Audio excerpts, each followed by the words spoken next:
sungguh-sungguh, disiplin diri, usaha dan doa, solat 5 waktu dan sebagainya lah. Okay, Imran Hazim baru nak masuk. Okay, baiklah. Okay, so setakat ni saya rasa semua orang tahu apa makna berjaya dan setiap perkataan berjaya itu diikuti dengan beberapa usaha, masuk kelas awal dan sebagainya lah. Okay, dah cukup, dah banyak dah ni. Sasiah yang terbaik, semangat yang tinggi, keinginan yang tinggi, redha Allah, ibu bapa dan guru, cuba sahabat baik dan sebagainya. Okey, saya harap apa yang awak mulakan pagi ini, kelas saya ni, apa yang awak kata pagi ini, awak kata macam ni lah, hormati guru dan sebagainya yang terpampar di skrin ni, saya harap awak kekalkan sehingga habis tahun 2021 lah, dan kalau PKP berlanjutan sehingga habis SPM. Itu maksud berjaya awak. Setiap orang maksud berjaya dia lain. Dia kalau dah dapat 8A je dia dah berjaya. Dia dapat 6A je dia dah berjaya. Dia dah siapkan homework je dia dah berjaya. Jadi setiap kejayaan itu bergantung kepada usaha sendiri. Paling tinggi kat sini yang tengah-tengah ni doa, usaha dan disiplin. Itu paling banyaklah jawab. Okey, setakat ni faham apa yang saya nak sampaikan hari ni? Bukan hari ni lah, setakat ini. Faham? Faham, cikgu. Faham, cikgu. Baiklah, untuk hari ini kita akan belajar tentang topik kedaulatan negara. Okey, jadi berdasarkan ni, saya nak tengok muka Faiz dengan Hazim sebab saya tengok dah ada connection kat sini. Muka, buka skrin. Ya, cikgu. Mana muka? Muka saya, cikgu. Ya. Dah lama tak tengok anak orang ni. Mana? Okey, macam baru bangun tidur je. Hazim Zuhail? Hazim Zuhail? Mana muka? Tak nampak. Saya nampak tangan. Muka. Mana muka? Kalau tak saya tak tanda kehadiran. Okey. Anwar memang tak ada Okey. Baiklah, untuk hari ini kita akan belajar tentang topik kedaulatan negara. Okey, Haziq Sakban, apa yang awak faham tentang daulat? Daulat tuanku, apa maksud daulat? Haziq Sakban?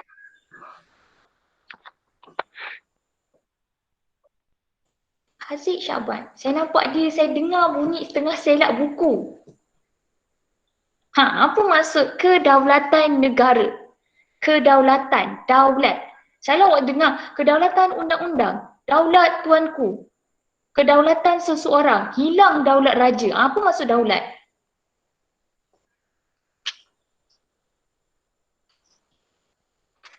Faiz, apa maksud daulat? Daniel Hafi, apa maksud daulat? Kuasa tertinggi sebuah kerajaan. Okey, kuasa tertinggi. Selain daripada maksud kuasa tertinggi, awak faham tentang daulat tu? Saya ke? Orang lain. Orang lain. Danish Haziq.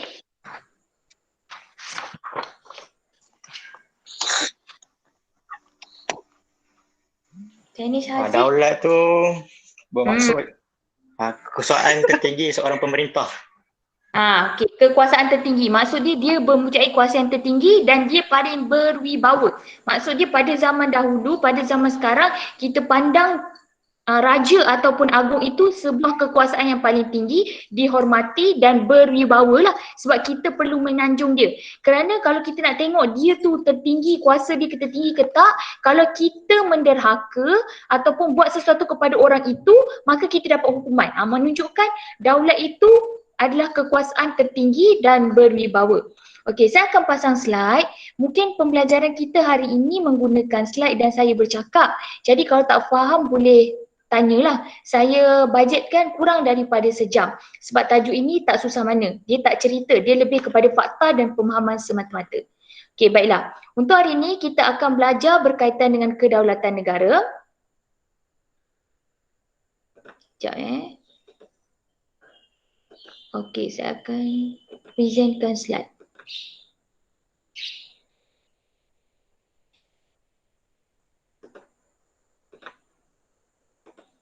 Okey, nampak tak slide saya?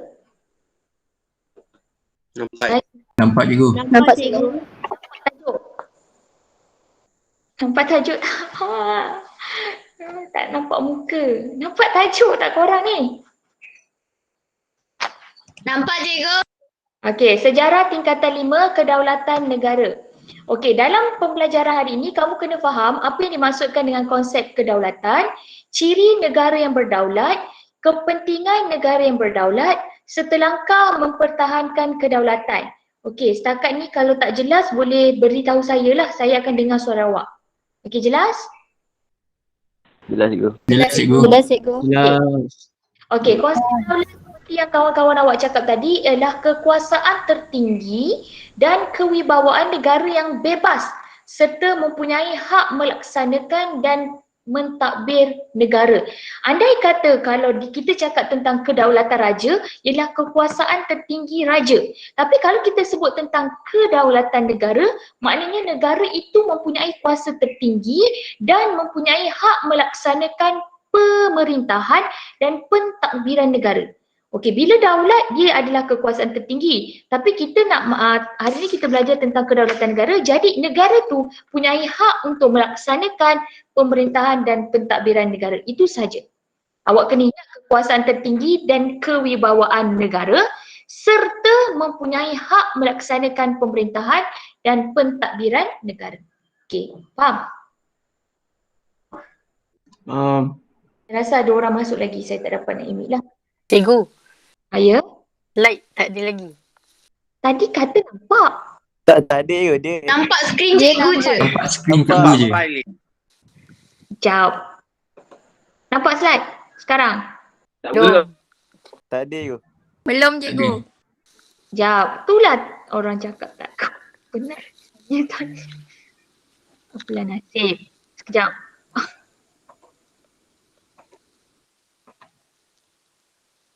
Okey. Nampak mungkin insyaAllah. Okey, nampak? Nampak. Nampak. Okey, dah. Okey, tadi saya terang ada 4 awak kena belajar, kemudian ada konsep daulat. Okey, faham? Okey. Okey, untuk biasanya sejarah ni dia tak akan lari daripada takrif ataupun maksud ataupun makna ataupun dalam bahasa Inggeris meaning.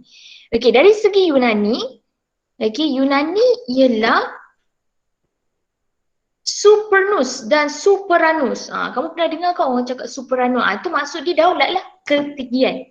Tertinggi yang bermaksud agung atau tertinggi dan negara yang bebas dan merdeka. Okey, maksud ni yang kalau saya highlightkan warna hitam ni ialah perkataan daulat dari bahasa tersebut. Kemudian apa maksud dia dan dia menunjuk kepada negara yang bagaimana. Okey, negara yang bebas dan merdeka. Okey, dari Inggeris pula dia adalah sovereign, iaitu negara yang berkuasa penuh terhadap pemerintahan.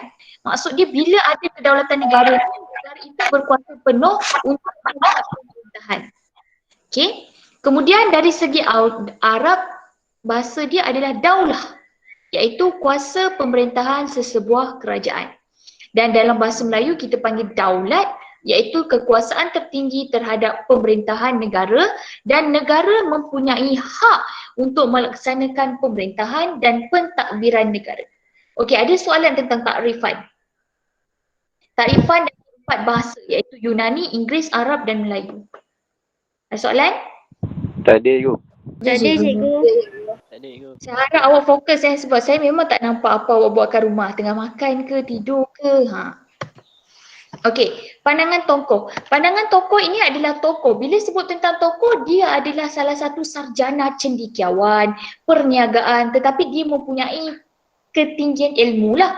So salah satunya adalah Aristotle. Dia berkatakan bahawa daulat itu adalah kuasa tertinggi dan kerajaan terikat dengan undang-undang.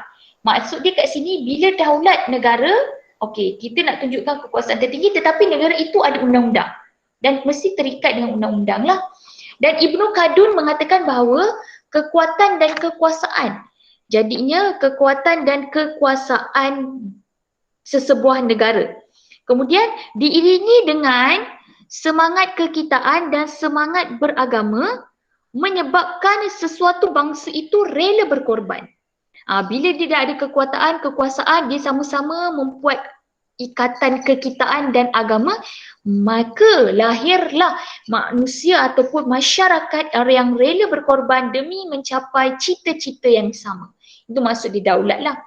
Okey, lebih kepada semangat kekitaan sesebuah negara dan kekuatan serta kekuasaan. Tunku Abdul Rahman dia katakan daulat ini adalah sebenarnya prinsip kebebasan dan keadilan yang memperjuangkan kebajikan dan kesejahteraan rakyat. Okey. Kemudian Jean Bodin. Okey, Jean Bodin ni kalau kamu tengok dia ahli falsafah apa? Ahli falsafah okey, politik Perancis. Yang dia mengatakan bahawa daulat ini adalah kuasa tertinggi dalam sesebuah negara, kemudian mempunyai sifat kekal. Maknanya dia kekal, tak boleh berubah dan mempunyai kuasa tidak terbatas dalam membuat undang-undang, mentaksir dan melaksanakannya. Secara keseluruhan kalau kita tengok ada dua falsafah yang mengatakan bahawa kekuasaan tertinggi ini berkait rapat dengan undang-undang, iaitu Aristotle dan Jean Bodin. Manakala Tun Dr. Muhammad Saleh Abbas, dia berkata bahawa daulat ini adalah asas negara yang merdeka. Bila negara itu merdeka, baru dia daulat. Dan juga memiliki kebebasan pada peringkat antarabangsa. Maksud dia kebebasan ni bebas untuk melakukan apa sahaja. Maknanya kita ni, kalau kita ni negara berdaulat, kita maksud Dr. Muhammad Saleh ni, kita bebas untuk bergerak. Kita bebas untuk pergi ke sesebuah negara dan mengatur urusan dalam negeri tanpa telunjuk asing. Maknanya bila kita ni ada sebuah negara, kita ada undang-undang, manakala kita ini tak boleh ikut apa orang kata. Negara kita, kita yang corakkan. Itu maksud dia daulat. Okey. Sekejap saya nak accept ada beberapa orang ni. Okey. Okey, nampak lagi slide saya? Nampak tak slide? Cikgu. Nampak cikgu. Nampak cikgu. Okey. Jadi secara keseluruhannya adalah kedaulatan ini mempunyai kuasa tertinggi dan juga berjaya ataupun mampu untuk menjalankan pemerintahan dan melaksanakan undang-undang, serta kedaulatan ini penting untuk kesejahteraan rakyat demi diterima oleh dan diiktiraf oleh orang lain. Okey, maksud dia kuasa tertinggi dan juga mempunyai hak untuk melaksanakan undang-undang demi kesejahteraan rakyat. Selain itu, daulat juga mampu diterima dan diiktiraf oleh negara lain. Okey, nanti kamu tengok apa yang dikatakan mampu diterima dan diiktiraf oleh negara lain. Okey, jenis kedaulatan. Okey, sebenarnya perkataan daulat ni kamu pernah dengar lagi pada zaman Piramli atau kamu tengok cerita-cerita Melayu ataupun pada zaman dahulu. Daulat tuanku. Daulat tuanku. Daulat tuanku itu merujuk kepada tradisional. Apa yang dimaksudkan dengan tradisional iaitu pemerintahan berkuasa mutlak terhadap kedaulatan raja-raja Melayu. Kita memang pakai benda ni dahulu kala lagi. Sebabkan bila ada raja-raja Melayu, kuasa mutlak raja itu terletak kepada raja, manakala kita menganggap raja itu daulat. Dia ada kekuasaan tertinggi.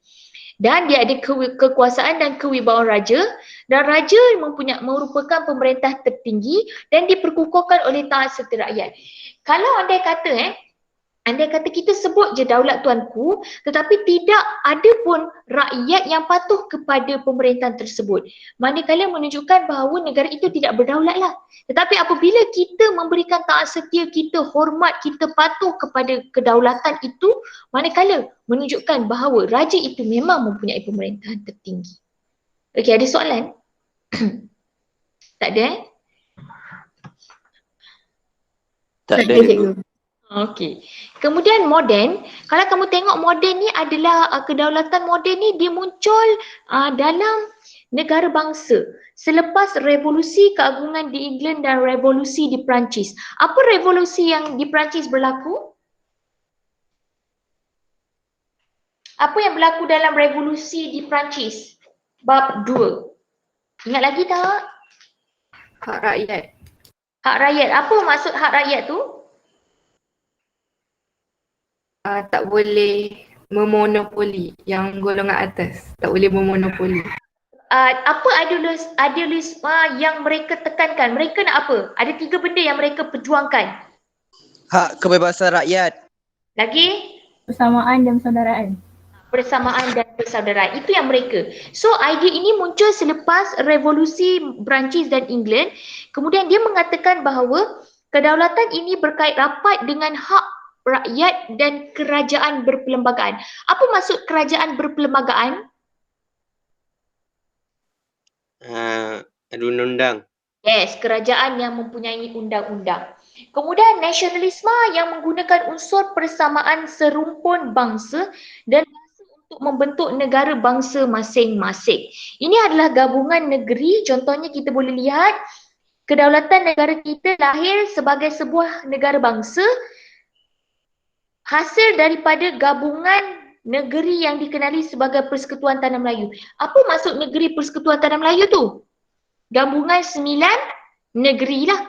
Membentuk negeri-negeri persekutuan, iaitu negeri-negeri Melayu bersekutu dan tidak bersekutu.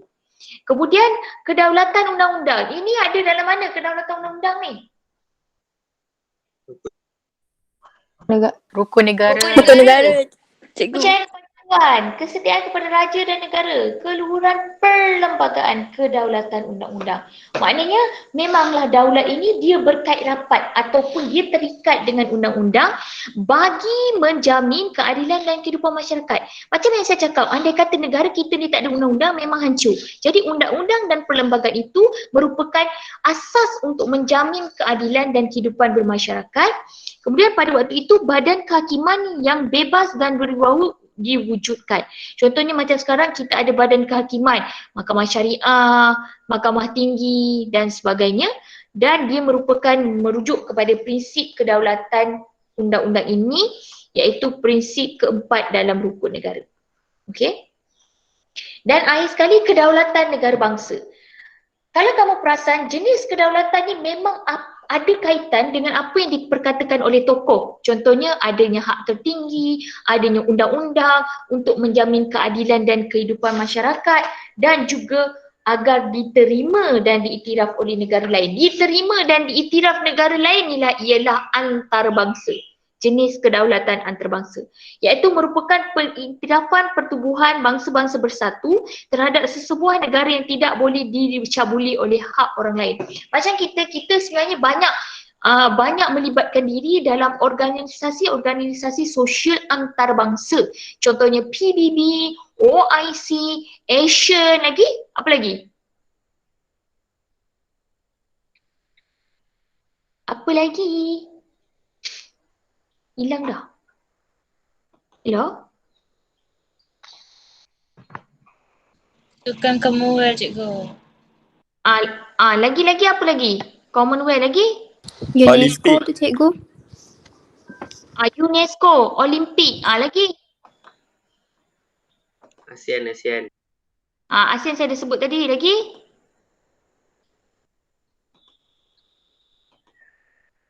Tu je. Nampak tak slide saya sekarang? Nampak. Except kawan awak yang baru nak masuk. Okey, kalau kamu tengok deklarasi hubungan persahabatan PBB 1970 mengesahkan prinsip persamaan dan kedaulatan dari segi undang-undang antarabangsa. Keanggotaan negara kita dalam PBB membuktikan bahawa dunia mengiktiraf negara kita sebagai negara yang bebas, merdeka dan berdaulat. PBB ni boleh masuk bila negara tu bebas dan merdeka. Jadinya dengan adanya kedaulatan undang-undang negara ni, manakala kita akan diiktiraf oleh masyarakat atau negara luar. Inilah dia, iaitu pengiktirafan antarabangsa. Okay, jelas? Jelas. Anis Dania, ulang balik jenis-jenis kedaulatan, ada 4 antaranya.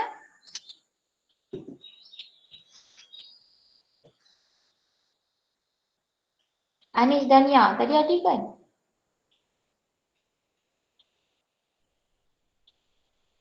Ada cikgu. Cikgu? Apa dia? Kedaulatan tradisional, moden, undang-undang dengan antarabangsa. Okey, betul.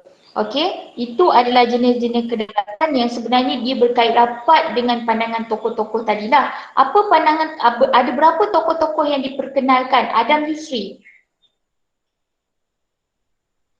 Apa nama tokoh-tokoh tadi? Ada tokoh barat, tokoh timur, tokoh Melayu. Apa? Apa nama tokoh tadi? Tak dengar, Adam. Dengar je. Dengar. Ibnu Khaldun, Okey. Jin Bodin, Jane Bodin. Tunku Abdul Rahman, Tunku Abdul Rahman, Adi Sultan. Dan Tun Dr. Muhammad Saleh. Okey. Betul, 5 Okey, baiklah. So kita beralih kepada ciri-ciri negara yang berdaulat. Okey, tadi kita dah pergi kepada konsep, lepas tu takrifan menurut pandangan tokoh dan jenis. Kini kita beralih kepada ciri-ciri negara berdaulat. Setakat ni boleh terima lagi tak? Boleh. Boleh cikgu. Ciri-ciri negara berdaulat.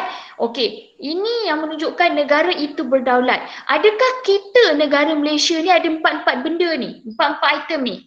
Luqman Hakim. Ada. Okey. Buktinya kita memang ada pemerintahan, kita ada 2 ketua iaitu ketua negara dan ketua menteri ataupun Perdana Menteri. Kemudian kita memang ada rakyat yang terdiri daripada pelbagai kaum, Cina, Melayu, India, pelbagai etnik dan sebagainya. Kita memang ada sempadan sebab kerana sempadan itulah yang memisahkan antara satu negeri dengan satu negeri yang lain. Iaitu kita ada 14 negeri dan termasuk wilayah persekutuan, dan kemudian kita ada perundangan ataupun perlembagaan ataupun peraturan yang digubal oleh kerajaan. Sebenarnya asas perundangan kita bila? Kita terikut dengan asas perundangan apa? Azim Akmal. Azim Akmal. Hilanglah ni. Tinggal phone letak. Cikgu. Azim Akmal. Kita sebenarnya bila kita start buat peraturan dan dia merupakan asas kepada peraturan-peraturan yang lain. Peraturan apa dipanggil? Kita belajar tahun lepas. Ada sebut tahun peraturan tu. Perlembagaan? Persekutuan Tanah Melayu. Ya. Apa? Perlembagaan Persekutuan 1957. Itu asas kepada perlembagaan kita lah sebenarnya. Okey. Okey, kalau kamu tengok ini adalah ciri-ciri negara kita dan ciri ini yang menjadi identiti negara kita. Okey, salah satu dia adalah kita ada raja berperlembagaan, raja yang mengikut undang-undang. Raja ini dia punya kuasa terikat kepada undang-undang. Kemudian demokrasi berparlimen. Demokrasi ini adalah perwakilan perwakilan melalui proses pilihan raya atau erti kata yang lain, rakyat boleh memilih pemerintah. Okey, jadi kita ada 2 ketua. Ketua umum iaitu yang di Pertuan Agong dan ketua kerajaan Perdana Menteri. Okey, kemudian kita ada sempadan. Macam saya cakap tadi, sempadan inilah pemisah antara negeri atau negara. Kalau dalam Malaysia, sempadan ni kalau kamu tengok kadang-kadang dia pasang signboard.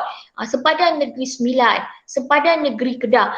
Itu adalah sempadan, garis sempadan untuk memisahkan antara negeri. Tapi kalau sempadan-sempadan laut itu biasa dipisahkan antara negara. Macam kita memisahkan Sabah dan Sarawak, laut apa? Laut Cina Selatan. Macam itulah. Itu adalah garis pemisah. Dan sempadan Malaysia ini diakui oleh PBB. Bila PBB dah akui je menunjukkan kita ni punya sempadan diiktiraf oleh antarabangsa. Lah, PBB, Pertubuhan Bangsa-Bangsa Bersatu. Okey. Kalau penetapan sempadan ni penting, kerana apa dia penting? Saya nak awak jawab kenapa dia penting? Dia nak memudahkan urusan pemerintahan.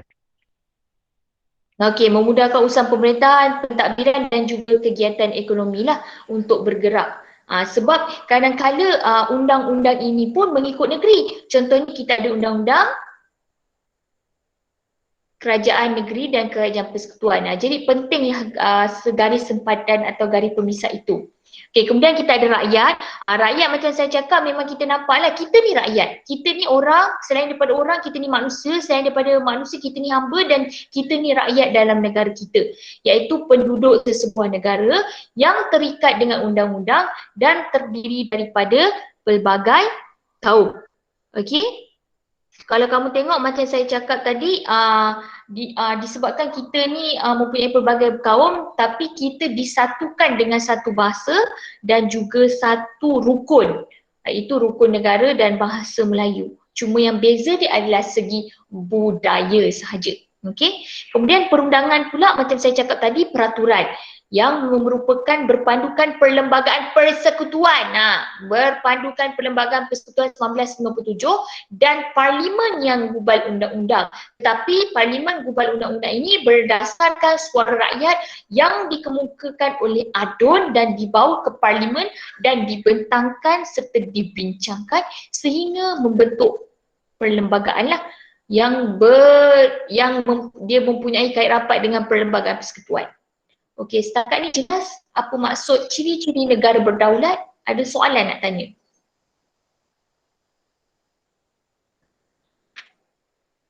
Ada soalan nak tanya yang perempuan, Aisyah, Amira?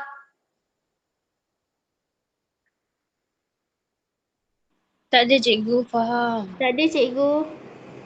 Okey, tak ada Okey, senang je. Apa 4 ciri negara berdaulat? Saya nak Aisyah Syarul Ain. Sebut 4 ciri negara berdaulat.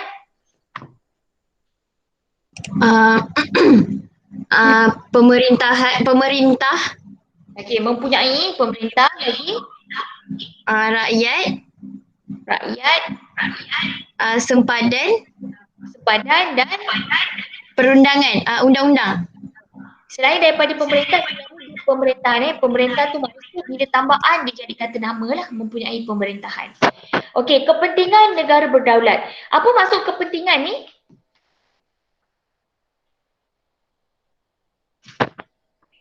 Kepentingan. Apa maksud kepentingan? Tujuan lah. Tujuan kenapa kita wujudkan negara berdaulat. Apa motif kita wujudkan, apa manfaat yang kita dapat. Salah satu dia akan memberi keberkesanan kepada pentadbiran. Okey, kalau kamu tengok bila ada negara berdaulat ni akan memudahkan urusan negara tanpa campur tangan pihak luar. Okey, kemudian dasar ini berkesan disebabkan adanya jemaah menteri dan kementerian dan kerjasama kerajaan dalam membentuk kerajaan persekutuan dan kerajaan negeri dilakukan melalui pengagihan kuasa. Okey? Dan diperkukuhkan dengan Perlembagaan Persekutuan lah. Macam saya cakap, dia nak melicinkan pentadbiran, itu pasal kita wujudkan negara berdaulat supaya kuasa lain tak boleh masuk campur, kita yang bentuk kerajaan kita. Contohnya sekarang kita ada kementerian dan juga kita ada jemaah menteri.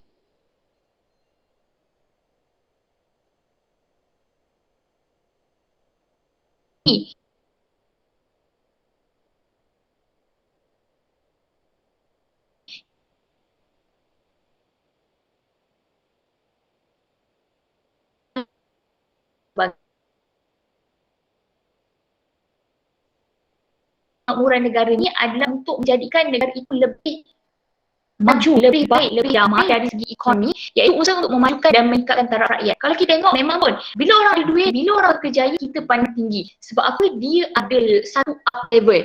Macam kamu tengok berbanding contohnya macam antara doktor dengan nelayan, kita akan pandang doktor lebih tinggi. Sebab adanya doktor ni lah ekonomi negara kita lebih maju dan boleh meningkatkan taraf rakyat.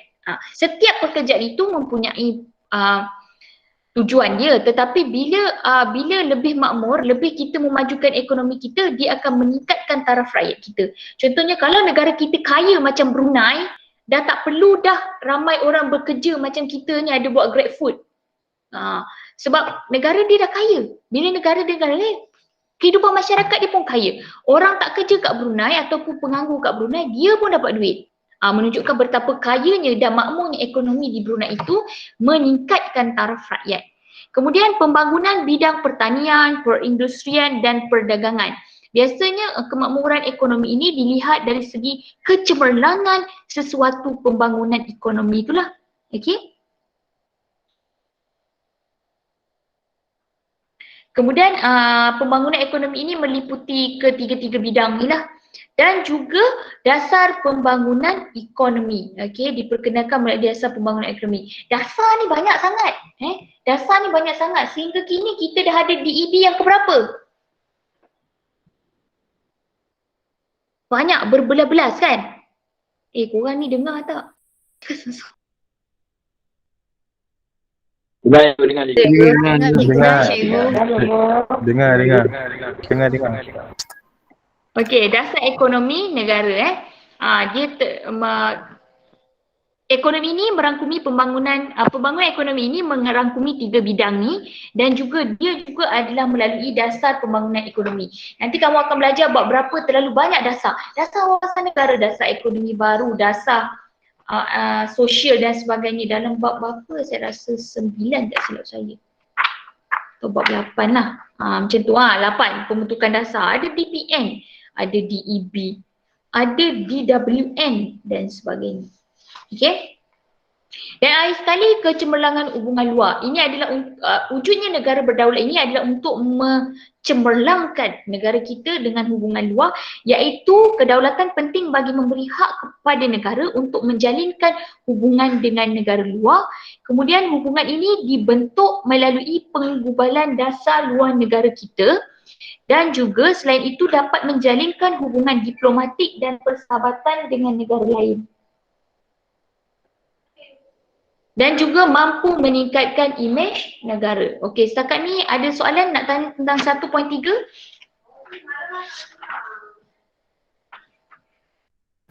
Tak ada. Tak ada cikgu. Okey, setakat ni 40 orang join. Okey, saya nak tanya, apakah 4 kepentingan mewujudkan negara berdaulat? Muhammad Firdaus Zaini. Sebutkan 2.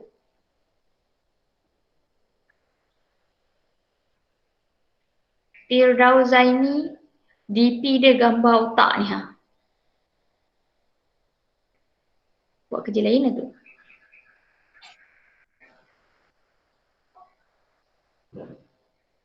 Izul Hafif, sebutkan 2 kepentingan mewujudkan negara berdaulat. Keberkaitan pentakdiran dan kemakmuran ekonomi. Kemakmuran ekonomi. Okey, lagi 2, Firdaus. Hilang. Ya cikgu. Ya. Kesejahteraan sosial dan kecemerlangan hubungan luar. Okey, kesejahteraan sosial dan kesejahteraan hubungan luar. Kita dalam kebersamaan pentadbiran ni kita ada dua kerjasama, iaitu apa kerjasama antara dua kerjasama yang dimaksudkan? Rijal. Kerjasama kerajaan apa dengan kerajaan apa? Kita ada kan tadi saya cakap, kita di dalam pentadbiran kita ada 2, jemaah menteri dan menteri ataupun kita panggil kementerian.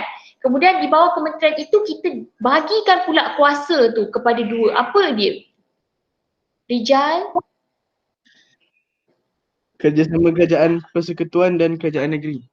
Okey, itulah 2 perbezaan kita panggil pentadbiran.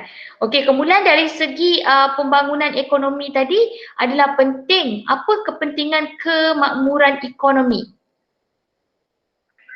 Kenapa kemakmuran ekonomi itu penting? Apa yang memberi manfaat kepada rakyat?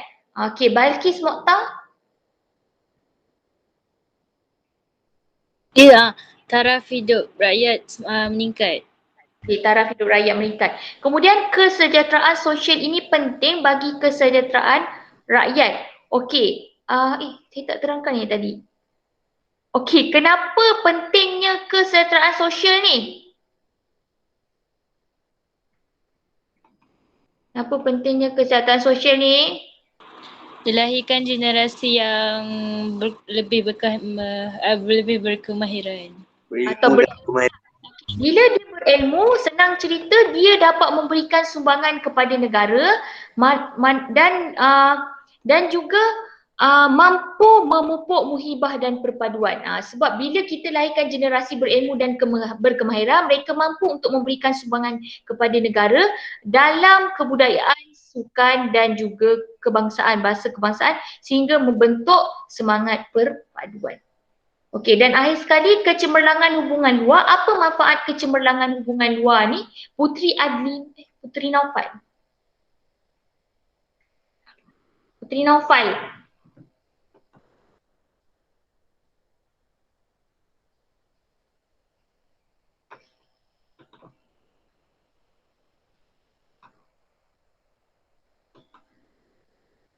Putri Naufal. Hilang. Alamak. Hilang dah. Apa pentingnya kecemerlangan hubungan luar ni dalam kepentingan mewujudkan negara berdaulat ni penting untuk kecemerlangan hubungan luar. Kenapa? Keselamatan. Tadi saya terangkan kenapa pentingnya supaya kita dapat memberikan kecemerlangan kepada hubungan luar. Sebab kita bebas dalam menjalinkan hubungan dengan negara luar dalam pelbagai bidang dan kita dapat menikmati kelebihan dalam usaha mempertahankan kedaulatan. Sebab bila kita adakan hubungan luar, kita menjalinkan hubungan diplomatik, maka kita punya negara lebih selamat dan tidak terancam. Sebab kita menjalinkan hubungan baik dengan negara luar, seterusnya ia memberikan impak kepada negara kita dalam meningkatkan imej negara. Senang cerita, bila ada hubungan luar, kita senang buat hubungan diplomatik dan dia juga memberikan kemanfaat kepada negara kita dalam pelbagai aspek. Okay, jelas? Jelas cikgu. Cikgu. Okay, kita ada lagi satu bab iaitu dah 11.55. Kita ada lagi satu bab iaitu tentang langkah mempertahankan kedaulatan. Sebab kita memang ada kedaulatan, kita memang ada ciri-ciri kedaulatan negara dan juga kita tahu apa manfaat kedaulatan negara. Tetapi terlalu banyak isu yang berlaku menyebabkan kita perlu mempertahankannya dengan beberapa langkah, iaitu ada 4 langkah mempertahankan kedaulatan negara. Yang pertama, wujudkan kestabilan politik, mengekalkan perpaduan, memupuk patriotisme dan mengukuhkan pertahanan negara. Okey, jadi saya beri masa 2 minit untuk rehat. Pukul 12 kita sambung, jangan tidur Okey, sebelum saya tanya, rehat tu saya nak tanya soalan lah supaya awak tak tidur. Okey, hari Ahad ni parents datang drive thru Kamu tak boleh datang? Tak boleh. Tak boleh cikgu. Okey. Surat kamu dah dapat ke? Surat parents kena datang tu? Belum. Belum lagi. Okey, ada tak idea saya nak dapatkan kerja khusus form 4 tu awal? Kenapa murid tak boleh datang cikgu? SOP kementerian. Semua sekolah dah buat dah sebenarnya, contohnya Konvent Bukit Nanas CBN. Dia dah buat, baca tak kat Twitter yang salah satu daripada CBN tu cakap tak relevan, tapi itu adalah termaktub dalam SOP kementerian. Dia kata ibu bapa saja datang, ibu anak tak boleh datang. Tu dah ada ke idea? Cikgu post. Saya rasa kalau post ada isu pula, betul tak? Betul. Betul cikgu. Betul cikgu. Nanti parents. Betul. Okey, insyaAllah sebelum hari Sabtu saya akan bagi tahulah. Kalau tak ada kita naik cuti nanti je lah. Awak hantar kerja khusus awak Okey, itu soalan yang pertama. Soalan yang kedua, ada masalah tentang kerja khusus form 4. Test pad you. Okey, ada test pad sekolah tak apa, gunakan test pad yang ada tapi mesti seragam. Oh, okey. Okay, katakanlah macam ni awak jawab soalan 4 test pad lain. Soalan 5 test pad lain yang tak cantik. So seragamkan test pad. Okey, ada soalan lain? Tiada. Tiada. Cikgu. Tiada. Najwa, ya Najwa? Kalau buku teks yang dekat kelas tu, yang dekat asrama. Itulah, parents awak kena ambil lah pula. Parents awak kena pulangkan.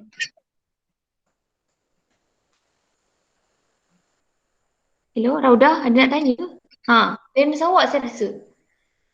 Kalau nak kepastian, cuba tanya guru kelawak lah, Cikgu Nafsiah dengan Cikgu Fuziah.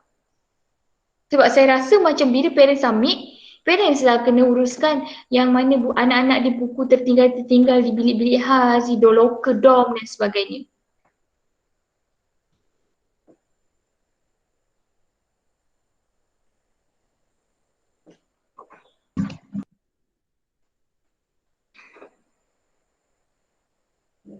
Okey, boleh saya sambung sikit lagi Boleh. Nak awak Boleh tu.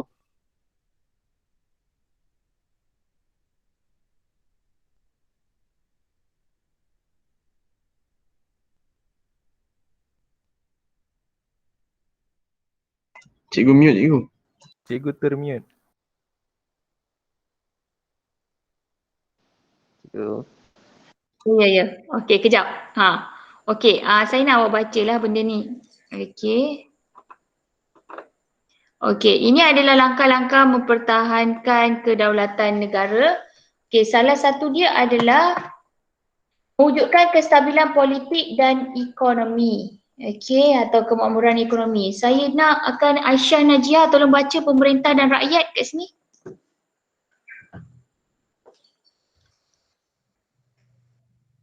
Mewujudkan pentadbiran cekap. Okey, lagi? Mengelakkan rasuah. Okey. Memastikan agihan sumber kekayaan negara dengan adil. Melaksanakan undang-undang menurut perlembagaan. Okey, mewujudkan pentadbiran cekap, mengelakkan rasuah, memastikan agihan sumber dan melaksanakan undang-undang. Ini adalah peranan pemerintah. Peranan rakyat pula Ridwana.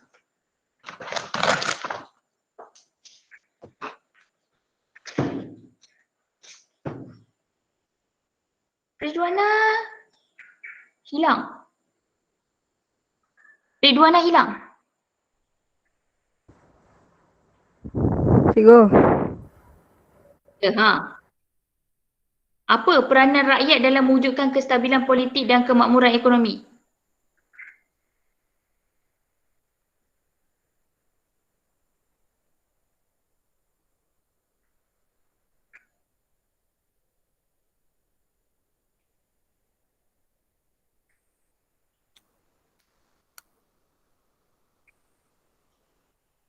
Apa-apa baca kat depan ni, rakyat. Nampak kan slide saya? Nampak. Ridwana nampak tak?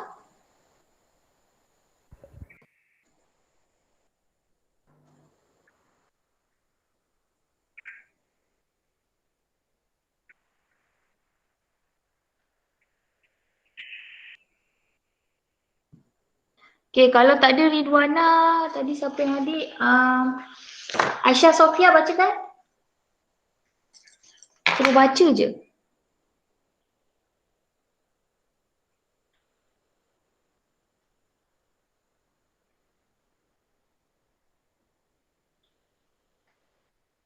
Hello? Saya baca tu. Baca sama-sama. Okey, baca-baca silakan.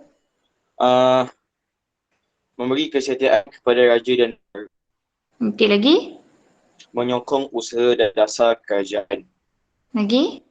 Memupuk kerjasama dengan semua kaum. Okey, lagi? Mematuhi undang-undang negara. Okey, ini adalah peranan pemerintah dan rakyat dalam kestabilan politik dan kemakmuran ekonomi. Seterusnya, mengekalkan perpaduan kaum. Apakah peranan pemerintah? Siapa yang volunteer nak baca? Mungkin ada yang tak nampak, ada yang malu ke? Volunteer. Saya cikgu. Okey. Aku you.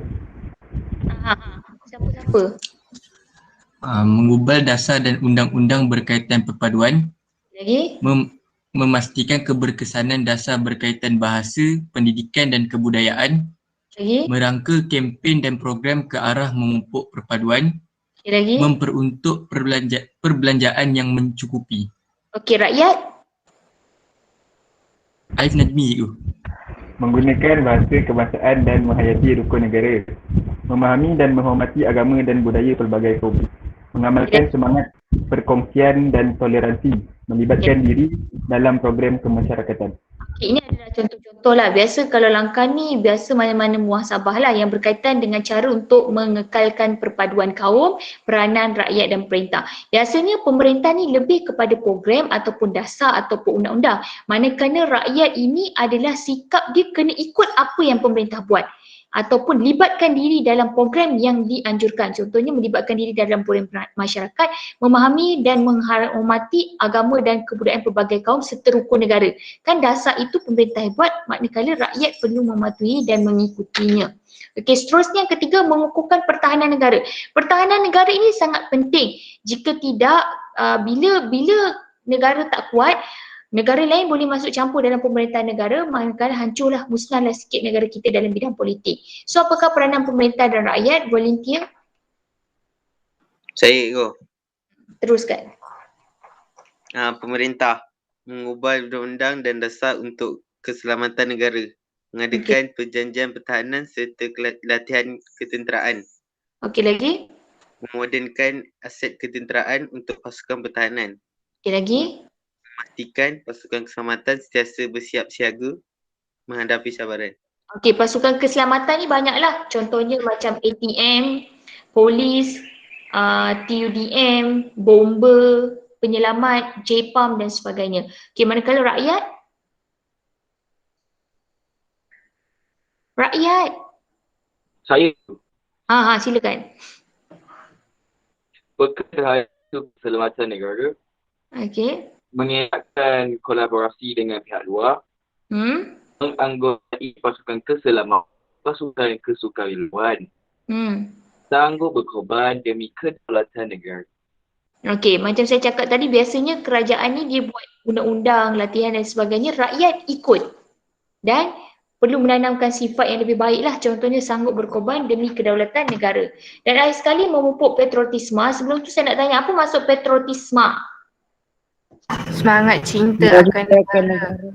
Semangat cinta akan negara ataupun semangat cinta yang mendalam akan negara. Kalau nasionalisme? Keinginan untuk berubah. Hey, nasionalisme. Bab 2, form 4.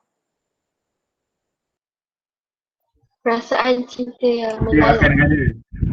Cinta akan bangsa Cinta yang negara. mendalam. Perjuangan dalam memperoleh bangsa dan kemerdekaan. negara. Negara.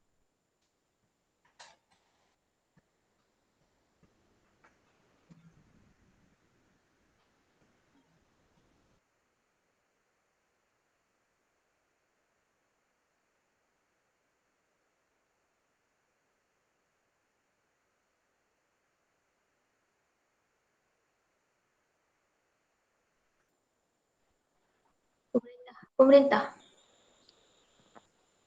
Dia membuat patriotisme tu, pemerintah tu.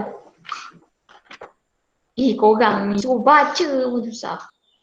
Cikgu. Baca. Pemerintah menganjurkan sambutan Hari Kebangsaan dan Hari Pahlawan, mewajibkan mata pelajaran sejarah sebagai mata pelajaran teras, menganjurkan kempen dan menerbitkan filem atau rencana melalui pelbagai media, memberikan pengiktirafan kepada rakyat Malaysia yang berjasa. Okey, kebanyakan kita dah buat lah. Cuma ada beberapa yang kita tak perkasakan. Contohnya macam Hari Kebangsaan dan Hari Pahlawan ni, Hari Pahlawan tak ada, biasa Hari Kebangsaan. Okey, mewajibkan mata pelajaran sejarah sebagai mata pelajaran, kita dah wajibkan. Cuma sikap pelajar itu yang tak suka sejarah. Contohnya menganjurkan kempen dan menerbitkan filem atau rencana pun banyak dalam pelbagai media sosial dan memberikan pengiktirafan rakyat Malaysia yang berjasa. Contohnya macam kalau kamu tengok dulu Lieutenant Adnan tu semua didapat pengiktirafan dan beberapa contohnya macam yang baru-baru ni salah satu je yang negeri di Thailand sempadan Thailand, salah satu anggota polis ditembak oleh pengganas ataupun pemberontak luar negara dan dia diberikan iktirafan walaupun dia dah meninggal, tetapi pengiktirafan dibuat semasa pengkebumian mayatnya dan kerajaan memberikan pampasan kepada keluarga mangsa lah. Okey. Kemudian rakyat. Saya cikgu. Menghormati lambang negara seperti bendera, jata dan logo. Sekali lagi. Menyanjung dan menghargai adat dan warisan. Okey. Meningkatkan imej negara dengan melakar kejayaan dalam pelbagai bidang. Menghargai tokoh sebagai kaum yang berjuang untuk kemerdekaan. Sekian, terima kasih. Okey, itu adalah cara-cara untuk memupuk patriotisme dari segi ataupun dari tugas pemerintah dan rakyat. Biasanya rakyat ini adalah dia hanya ikut je apa yang kerajaan buat, dan ada banyak cara juga, antaranya rakyat-rakyat yang patriotisme yang dia buat, contohnya program-program di sekolah, di agensi-agensi bukan kerajaan dan sebagainya. Okey, kalau kamu tengok ni adalah dia lebih kepada menghayati adat dan warisan, meningkatkan imej negara, menghargai tokoh tokoh dalam pelbagai kaum yang berjuang dan sebagainya. Okey, setakat ni ada soalan tentang langkah mempertahankan kedaulatan negara. Ada. Cikgu, Ha. saya nak tanya apa maksud integrasi nasional? Okey, apa maksud integrasi nasional? Siapa boleh jawab sebelum saya jawab?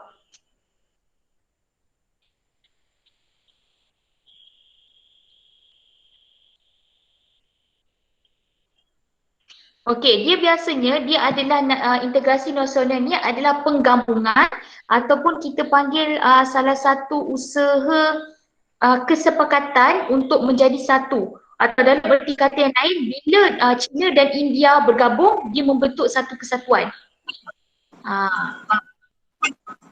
Maknanya dua pihak ataupun dua kaum bersatu dan bergabung, akhirnya membentuk satu kesatuan. Dia bercampur-campur cikgu. Dalam satu negara, contohnya macam kita ada Melayu, Cina, India.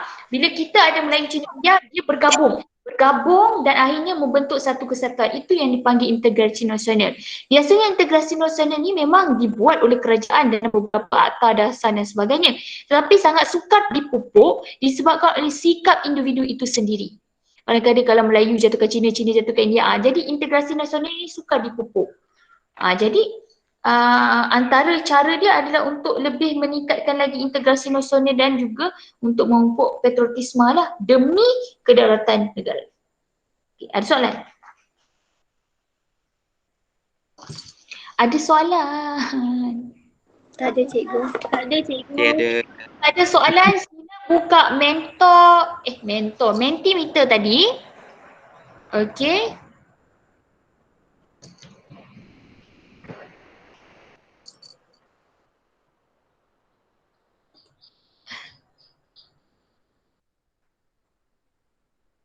Okey, nampak tak ni?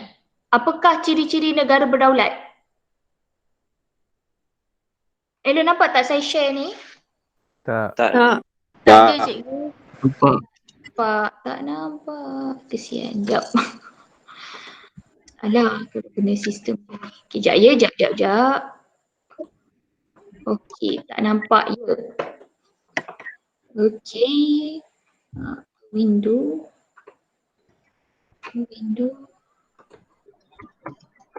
Okey, nampak? Nampak. Sekarang, mesti jawab ikut teknik yang saya cakap. Ada kepala soalan, ada penanda wacana dan mesti ada markah. Macam mana nak tahu itu awak jawab? Sebelum jawab, sila tulis nama. Ringkas saja. Contohnya Daniel. Sengkang dan jawab. Atau Daniel, nokta bertindih, jawab. Okey, buat sekarang. Ciri-ciri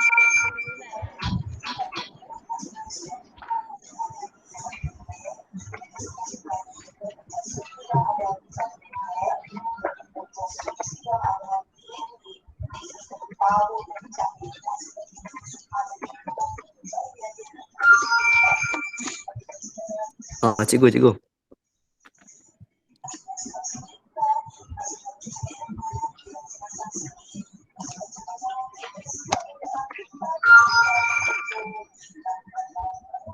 Ada yang nak tanya tadi kenapa? Saya tak nampak kod. Okey. Okey. Saya tutup speaker sementara awak jawab. Baik.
Okey, sambil awak jawab kita akan bincang. Nampak tak skrin ni? Saya pancar ni. Hello guys. Nampak cikgu. Nampak cikgu. Okey, kalau kamu nampak file ni, Aisyah, awak tak jawab kepala soalan dan tidak menggunakan penanda wacana. Jadi kat sini kalau saya bagi satu je. So macam mana nak betulkan Aisyah ni? Salah cikgu, tersalah. Okey, tersalah. Anis Zania, ciri-ciri Antara antara? Okey. Sepatutnya apa macam mana? antara ciri-ciri negara yang berdaulat adalah mempunyai pemerintah. Selain itu, mempunyai rakyat yang setia kepada raja. Okey, lagi.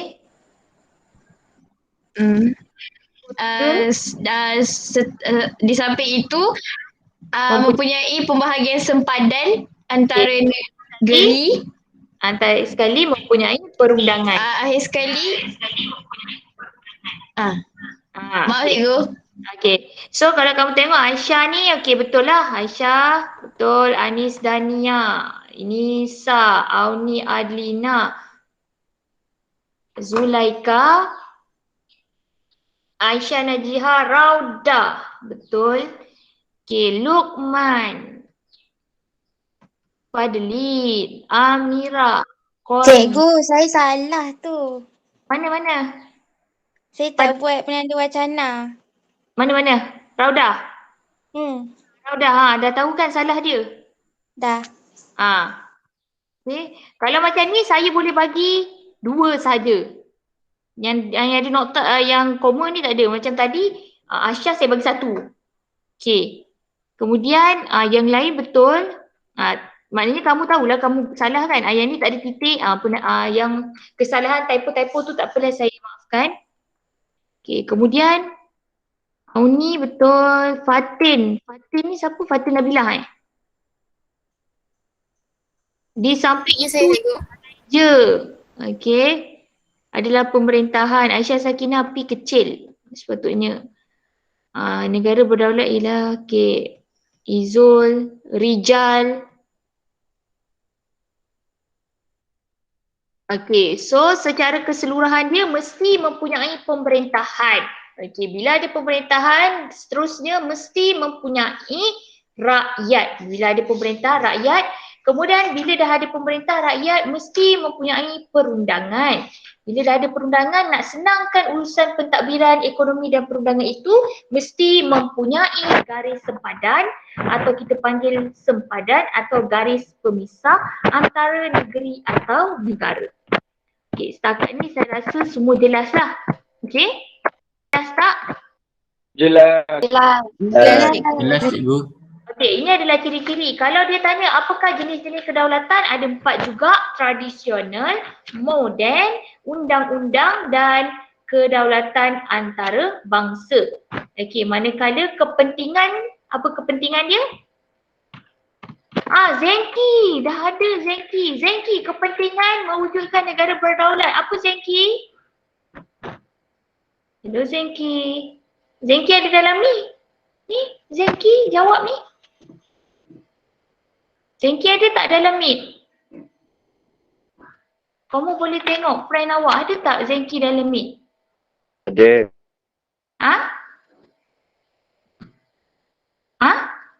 Ada kan? Mana Zenki?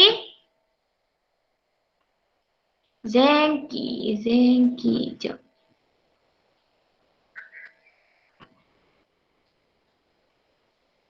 Akilah, Awak, Asfa, Daniel, Haziq, Imran, Fadlin, Azim, Hizah, Izul, Luqman. Macam mana dia boleh jawab? Dia tak ada dalam ni. Siapa yang jawabkan? Ada you. Mana dia? Nama dia A, start A. Adam. Amir Zenki. Mana Amir? Mana? Amir Zenki. Mana Zenki?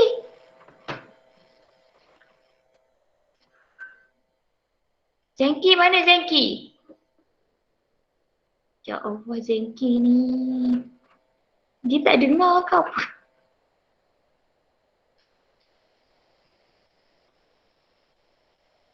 Speaker bug ego, speaker bug. Hei, macam-macam. Okey, selain Zenki, saya nak tanya apakah kepentingan mewujudkan negara berdaulat? Siapa volunteer nak jawab? Saya Jawab. 3 markah. keberkesanan Okey. Apakah kepentingan mewujudkan negara berdaulat? 4 markah. Macam mana jawab? antara kepentingan mewujudkan negara berdaulat adalah keberkesanan pentadbiran. Okey. Selain itu, kemakmuran ekonomi, terusnya kesejahteraan sosial sekali kecemerlangan hubungan luar negara. Okey, bila awak jawab, pastikan ada subjek. Okey, kalau ditanya kepentingan mewujudkan negara berdaulat, macam mana nak jawab keberkesanan pemerintahan? Macam mana nak ayat depan dia tu? Subjek dia tu kalau boleh. Jawab penuh. Depan dia tu apa? Dapat mewujudkan keberkesanaan pentadbiran. Selain itu, negara dapat kemakmuran ekonomi. Seterusnya mempunyai atau dapat melahirkan kesejahteraan sosial dan akhir sekali mendapat kecemerlangan dalam hubungan luar negara. Pastikan depan tu ada. Macam tadi, kalau awak jawab ciri-ciri negara berdaulat, awak letak mempunyai kat depan. Kalau macam ni awak letaklah dapat atau mampu, akan, supaya ayat awak itu tidak tergantung, tak ada subjek, ada predikat je. Okay, jelas? Jelas. Okey, seterusnya ialah kita akan main quizzes. Yang terakhir, kita dah test soalan struktur ataupun soalan respon terhad. Kita test pula soalan ataupun latih to be untuk subjektif, objektif. Okey, sekarang saya akan buka dan kamu buka quizzes. Kita akan tengok di skrin ni. Masukkan quizzes ni. Nampak tak? Korang nampak tak? Nampak cikgu. Nampak cikgu. Nampak cikgu. Nampak cikgu. Okay. Ini adalah latihan terakhir lah.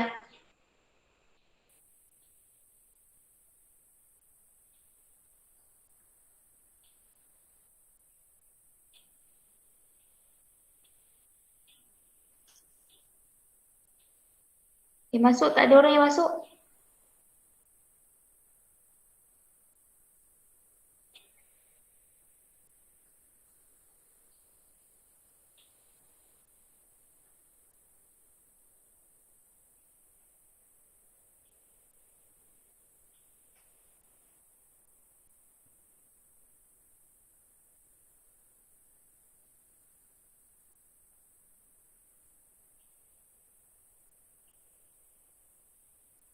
Tak ada orang masuk.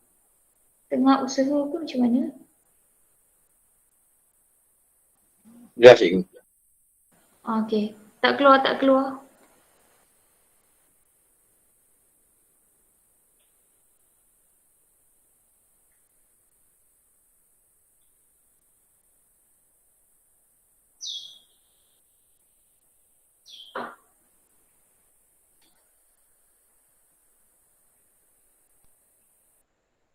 Tak ada orang yang keluar. Refresh cikgu. Macam mana nak Ada 35 orang cikgu. Macam mana lah. Alamak. Dah 35 orang. Saya tak nampak. Kan saya tekan start je dah. Okay dah? Semua dah masuk? Dah cikgu. Dah. Okay, saya tekan start Okay, mulakan.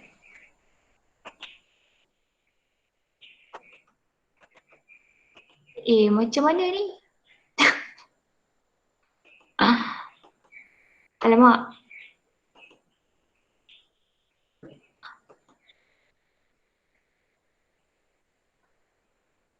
Okay dah, start.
Okey, baik. Kalau tengok dah nak habis, ramai dah nak habis. Okey, so orang ramai dah habis. Oh, ada lagi yang tak jawab.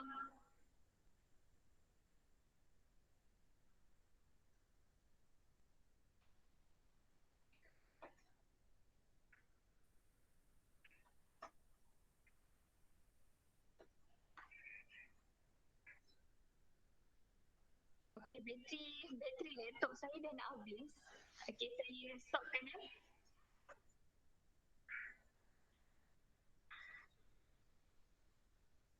Okey, saya stopkan.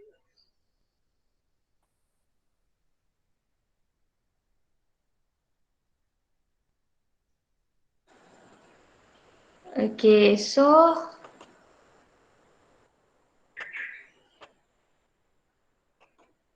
alamak. So pemenang dia tadi siapa? Alamak. Saya. Daniel kan? Saya. Daniel Hafi lah. Okey, ni pemenang dia. Pertama Daniel Hafi, kedua Amira dan ketiga Asfar. 5Z.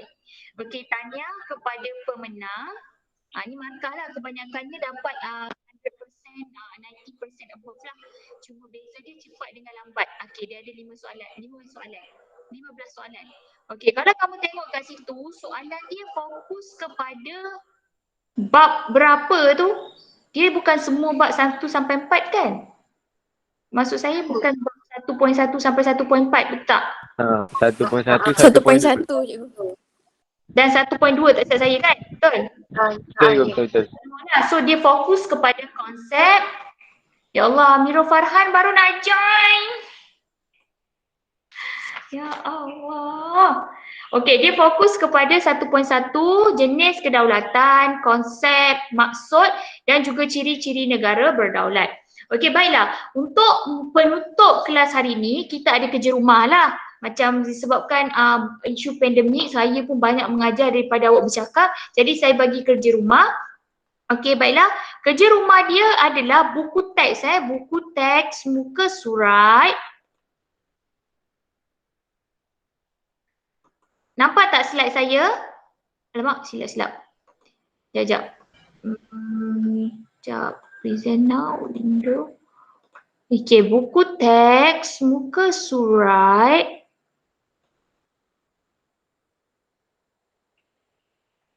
Nampak tak saya tayang slide ni?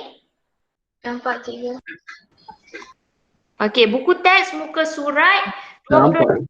Okey, saya ada kat depan. Tak nampak. Tak nampak ego. Tak ada Nampak cikgu. nampak file. Pak. Nampak file saja. Ya Allah. Nampak, insya-Allah nampak ni. Okey. Betul nampak kan? Nampak. Cikgu. Nampak pendek umur. Okey, buka buku teks muka surat 28. Di situ dalam buku surat 28 tu dia ada dua soalan. 4 soalan. 2 soalan esei dan struktur dan 2 soalan objektif. Awak ambil soalan yang 3, kamu perlu menyediakan kamu perlu andai kata termati yang Ni bukan muka surat 18 je? salah typo. Muka surat 18. Betul. Muka surat 18. Saya edit sebelumlah terlambat. Lepas ni bateri saya dah nak habis. Saya akan pakai phone pula. Okey.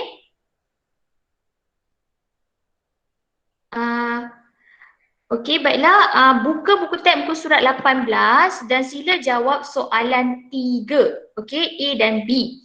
Di situ tak ada markah kan?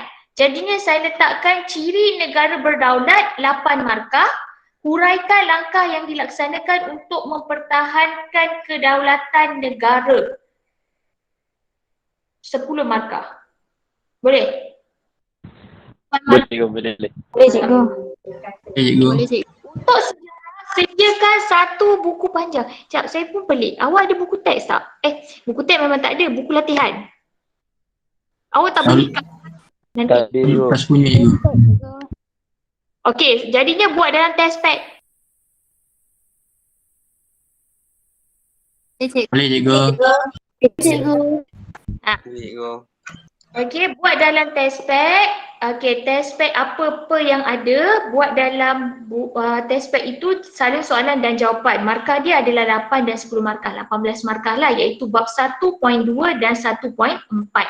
Okey, baiklah. Untuk hari ni kita dah habis bab 1. Okey, pada 27 Januari 2020 kita dah habis bab 1. Jadi ada apa-apa soalan nak tanya? Tiada. Negara daulat, iaitu pemerintahan ataupun kekuasaan tertinggi dan wibawa dan mempunyai hak untuk menjalankan pentadbiran dan undang-undang negara. Okey, itu daulat. Dan dia ada ciri-ciri dia, dia ada konsep dia, dia ada jenis dia, dia ada kepentingan dan juga langkah mempertahankan kedaulatan negara. Okey, baiklah.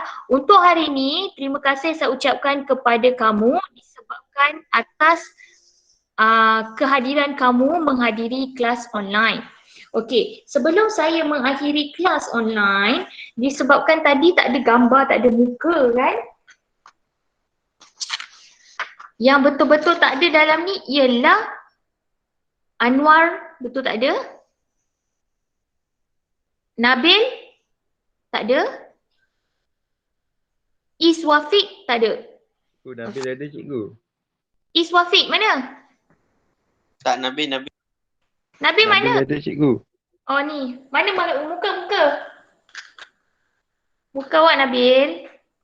Yang kacak dan bergaya tu. Bukan.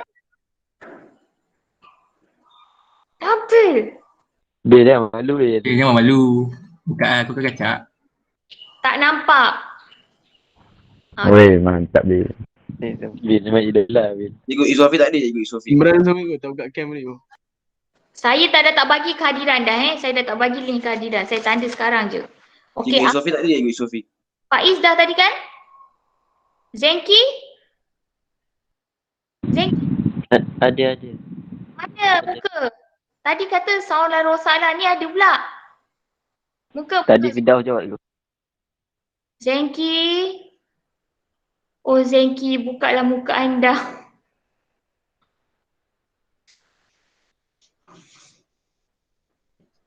Zenki dan Amirul Farhan tak ada Kenapa Zenki tak buka muka ni? Denda pada minggu hadapan awak kena nyanyi permulaan kelas. Menyanyi yang menghiburkan kawan-kawan awak. Kau tak buka ni. Farhan yang masuk 12.30 tadi? Muka. Kenapa awak baru masuk Farhan? Lewat. Kenapa awak baru masuk Farhan? Tak ada jawapan. Okey, kiranya yang tak datang. Tak dengar cikgu sekejap Tak. Cikgu Pak An memang macam ni cikgu. Cikgu kena bersabar. Kena baik Farhan. Pak An handsome. Okey tak Farhan? Okey, kiranya yang tak ada Tuan Muhammad Akil, Wan Syakira, Anwar dan juga Iswafiq tak ada Yang lain semua ada. Betul? Iswafi sibuk cikgu buat lagu cikgu. Sibuk buat lagu? Dia influencer. Dia producer sekarang cikgu. Dia singer sekarang cikgu. Sibuk. Itulah masalah. So, untuk kehadiran para pelajar 4Z 38. Manakala untuk pelajar 5M 28, lewat seorang, Iswafiq. 2 orang lah kot, Zenki. Okey. Terima kasih atas kerjasama anda. Jadi untuk hari ini saya tak bagi link kehadiran. Cuma saya nak ulang balik, buat latihan muka surat 18 soalan 3 dalam test pack. Sebarang soalan boleh tanya saya. Kemudian lengkapkan kerja khusus form 4 tu tanpa sebarang halangan dan saya akan beritahu info bila nak hantar. Anda kata masalah untuk menghantar atau pas kepada ibu bapa, saya akan maklumkan naik cuti sekolah lah sebelum cuti awak naik nanti pastikan hantar. Okey, untuk latihan untuk kerja khusus form 5 saya tengah proses nak buat. Jadi nanti saya akan berikanlah dalam bentuk gambar apa soalan dan tema serta soalan-soalan kecil yang awak perlu jawab. Okey, setakat itu ada soalan pada jam 12.42 tengah hari? Tak ada cikgu.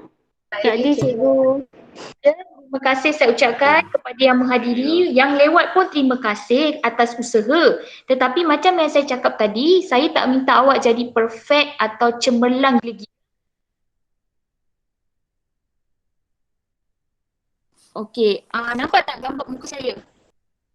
Nampak cikgu. Cikgu. Nampak cikgu? Nampak cikgu. Sebab habis bateri je. Kau nge-frame. Saya guna phone. Okey, jadi untuk hari ini selesai. Jadi saya harapkan kamu jadi yang lebih baik. Macam saya cakap tadi, bukan nak terbaik, lebih baik. Macam tahun lepas jarang hadiri kelas online, tak hadir.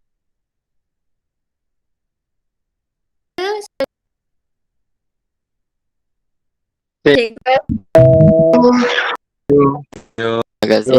Ngelek. Terima kasih cikgu. Terima kasih cikgu. Lihat Faiz. Ini tak Faiz. Terima kasih cikgu. Paan. Paan mana Paan? Faiz. Paan. Yang tak ada suruh dia PM. Baik cikgu. Boleh cikgu. Cikgu jawapan tu video. Kita akan bincang pada hadapan. Kalau sempat, kalau tak ada, buat saja. Snap. Oh, dalam grup. Mesti hantar waktu kelas tu lah. Ya, jangan tu. Ataupun snap dalam grup menunjukkan awak dah siap. Kau nge-frame cak. Okey cikgu. Okey. Cikgu. Habis dah nge-frame kau. Nabil handsome. Oh, Nabil handsome. Imran Comel. Imran Ismail Zani cikgu. Imran TikTokers. Imran Tikus.